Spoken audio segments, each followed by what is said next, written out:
If your goal is to be in the best shape possible and get the best results from your exercise, back training is one of those things that you should really excel to be the best at. And there's 3 reasons why. Number 1, it's going to improve your posture. Number 2, it's going to increase your hormone production.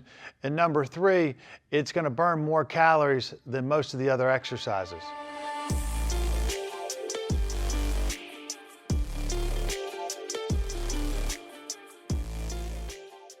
So let me dive right in to the first one, posture.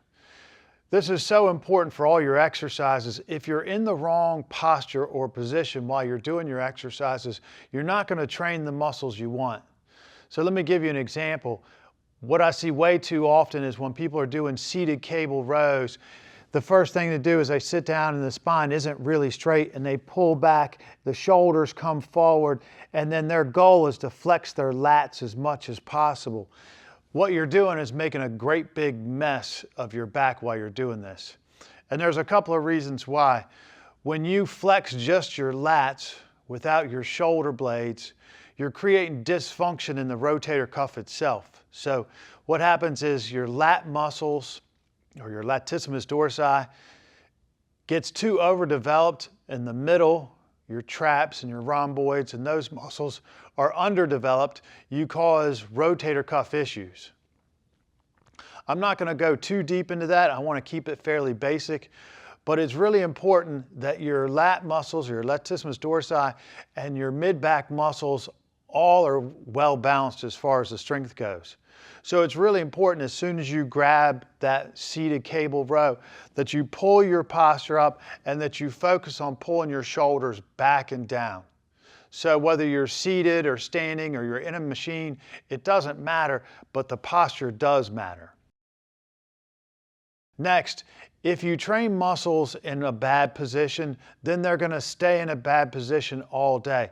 So way too often we see bodybuilders or guys who know what latissimus dorsi or your lats are, and they don't really understand those mid-back muscles. You see them and they always kind of have this wide kind of shoulder forward position. And that, again, just leads yourself to rotator cuff issues. So everything from subluxation in the shoulder to just impingement, all those things happen because you've trained yourself to be that way. Not only that, but as you get older and you continue to train in that, let's just say you miss all those other injuries, but you start to kick everything forward. So when we're talking about health, what we want is less injuries, less pain. If you're already head forward and shoulder forward, that pressure that you're now putting on the low back increases dramatically. So often when you look at people who do a lot of weight training but don't really understand everything they're doing, you'll see them from the side, and while they have plenty of muscle, the head seems to be forward. As they get older, this forward head posture keeps applying more and more pressure down here on your back because gravity is winning. So it's important that you not only train in the right position, but you strengthen yourself to stay up nice and tall. And so it stays with you not just while you're in the gym, but while you're at home as well. The last thing I want to say about posture is when we're talking about being healthy, it's one of the least talked about things. Posture is so important to your overall health because without it, everything starts to fall apart. Shoulders fall apart, neck falls apart, low back falls apart. So your back training is just a huge important part of your overall health. And you can't even begin to come up with a number of different issues and problems that come up because your posture is bad. So in a culture where sitting all the time and being kind of slumped over is our social norm, it's not great for our overall health. So when it comes to posture, do everything you possibly can to improve it and stay away from the things that take away from it. The next thing I want to talk about is hormone development and how that relates to back training.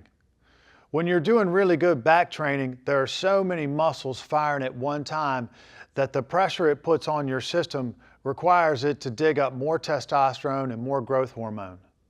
So when they do studies of athletes who do bent over rows, squats, and deadlifts, their hormone output is higher than athletes who don't. So when you're doing a heavy bent over row, which is great for your upper back, it also has so many muscles, not only just your back muscles, but your arm muscles and your leg muscles involved, that the pressure on the system is so high it causes you to produce more hormones. So for people who want to develop better arms or better legs, because of the overall hormone increase that you're putting on because of your back training, you're going to grow better legs, better arms, and just be overall have more development. So for those of you who don't train a lot of back, or it's a secondary thought, it needs to be a primary thought. So for women, they love leg training. Men, they love upper body training, but in their upper body training, it's mostly chest and biceps.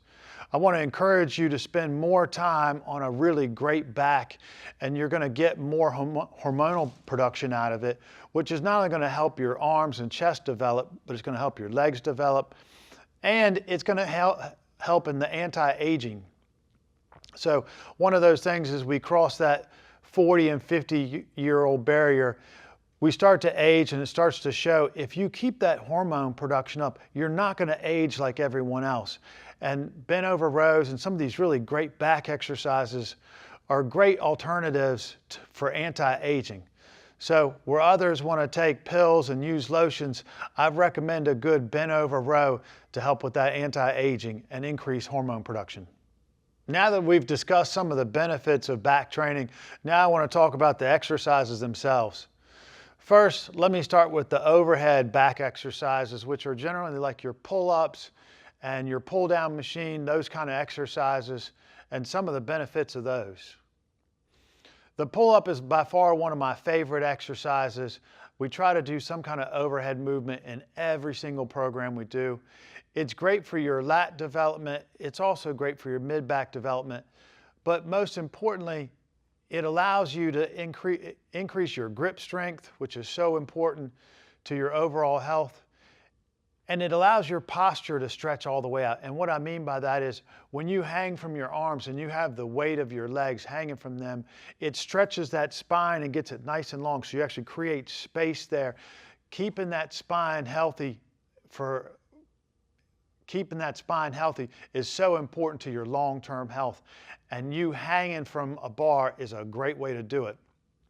So not only are you going to train and develop muscles, but you're going to lengthen your spine.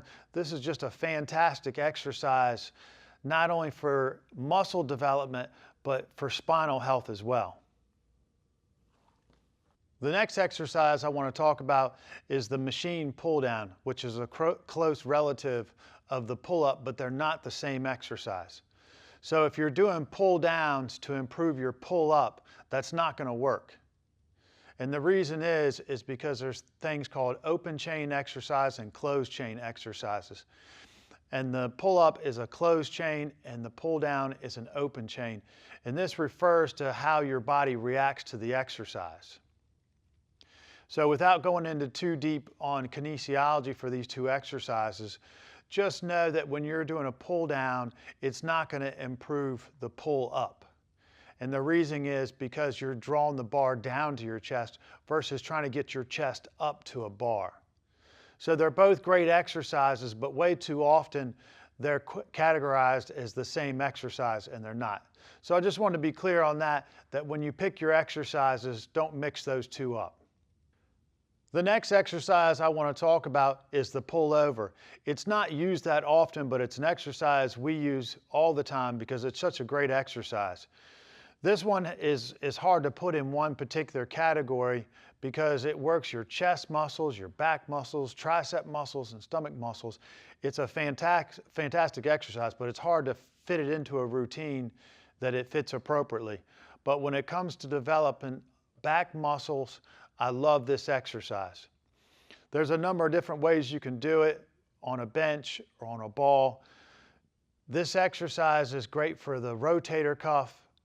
It's just a fantastic exercise, and I think everybody should have this in their routine for shoulder health and for back development. The next group of exercises I want to talk about are the rows. So you can do barbell rows, dumbbell rows. They're all great exercises. And it's really important in this one, as you take a load and you're bent over, that your back doesn't start to round as soon as you bend over. So one of the things that most people mistake when they do this is their start position isn't fully solid and erect. Make sure that you have that really good posture before you even start, because otherwise when you go to pull your shoulder blades together, you're going to go shoulder forward, and there's where the problem starts. The next mistake that people make way too often is as soon as they get into a good position, they're not thinking about drawing their shoulder blades together, they're thinking about pulling with their arms. This grip should not be super tight, and your primary focus should be on pulling your elbows back so that your shoulder blades draw together. If you're doing a row and you don't have good scapular retraction, or your shoulder blades don't pull together really well, you're missing the best part of this exercise. So in that regard, it doesn't matter whether you use dumbbells or barbells. What really matters is you get that really great scapular retraction on this exercise. Not only that, but when you're bent over, now your hamstrings are engaged, and that's what you want doing any activity bent over, is if the back is nice and straight and solid the way it's supposed to, it's supported well by the stomach muscles, then the hamstrings can kick in and become a great support. Otherwise, if the back is not flat and straight, all that pressure tends to load up on the low back, and now you got a problem. You took a really great exercise and now you made it one that's going to end up hurting you down the road. So when you're doing a row, whether it's with a dumbbell or a barbell, you need to make sure that you're focused on keeping your back really straight and make sure that you're getting the scapula to draw together. Again, keep your chest up and pull your shoulders back and down. The next group of exercises I want to talk about are hyperextensions and good mornings, these low back exercises. We put Supermans in there.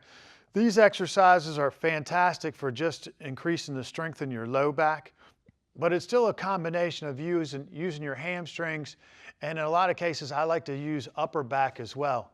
So let me give you an example. The good morning is an exercise that you'll generally load a bar on your shoulders, and then you're going to gently tilt forward. How far you go down should be based on when you feel it hit your hamstrings. So if you focus on using your hamstrings, it's going to make a really strong low back.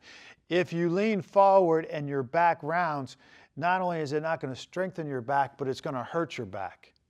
So this is a great exercise where the whole back ties together by pulling your shoulders back and down, keeping your chest out, and then you're going to gently lean forward, let your knees soften just a bit. You're going to feel it hit your hamstrings, and it acts as much as a hamstring strengthener as it does a low back, and that's what you want. When you're talking about back strength, there's a group of muscles called your posterior chain, and while that's not important to the average weightlifter, it's really important for your overall health. Those hamstrings should be working in conjunction with those low back muscles all the time. And so often people develop low back pain because the hamstrings are not part of their movement. And so when you're exercising at your gym, you're at the gym, practice getting those hamstrings involved with your low back to improve not only your overall health, but your posture as well. The last and final one I want to talk about is the deadlift. There's a number of different variations, from a Romanian deadlift to a conventional deadlift, sumo deadlifts. I like all of them, and they're all really great. They have different reasons for doing each one. I'm going to describe just a few of them in the descriptions, and I want you to try them all. They're all really great. Let me start with the Romanian deadlift first. Bodybuilders like to call them a straight leg deadlift. They're kind of the same. Romanian is generally used by athletes, and the primary focus is to have a bar like you're doing a deadlift and just work on keeping your back straight, and again, stretching those hamstrings and it should help develop the hamstrings as well as the low back. In the straight leg deadlift that bodybuilders do, they tend to let their back go and round so they get a super stretch. I don't love that one as much. There's times that can be appropriate, but I really like the Romanian. It's a great exercise to add to your program. And again, because you have so many muscles firing, this one is really great, not only for your posture, but your health as well. The next one is the conventional deadlift, and it's a very complicated exercise, but this is an exercise that you can handle much heavier loads, and from a hormonal output, man, this one really digs in there and helps it boost up. So if you're not able to deadlift your own body weight for a set of 5, especially as a male, you need to really work on this exercise. I try to get all of my female, regardless of their age, to be able to handle their own body weight for a set of 5, and men should be able to handle their body weight for a set of 10. Now this is going to vary to some degree on previous injuries and what your overall health is, but if we're just talking about a generally healthy person, those are the numbers I try to keep in a line, or that's what we're working toward anyway. Maybe we don't get there, but that's still always the goal. Then the last one is the sumo, and it's an interesting exercise.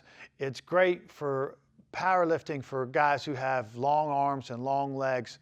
This position, you go with a toe out, you go with a much wider stance, you go with a narrower grip, and this one allows guys who are not,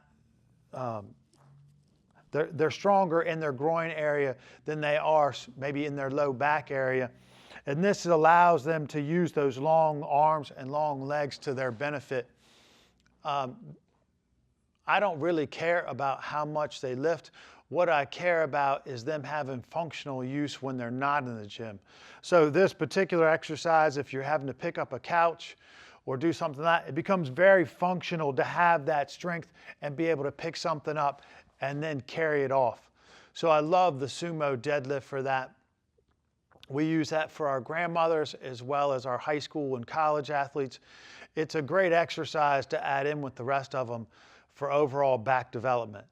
So while some people may say that goes in a whole different category, I like to include the deadlift series in with our back training for our best health results. To sum all this up, it's important that you make back training a critical part of your workouts on a regular basis. It's going to improve your posture and improve your overall health. If you want more descriptions on how to do these exercises, we have videos on our YouTube page that describe all of them in more detail. So check out FitLife YouTube or go to fitlifetraining@gmail.com, and we're happy to answer any questions you might have.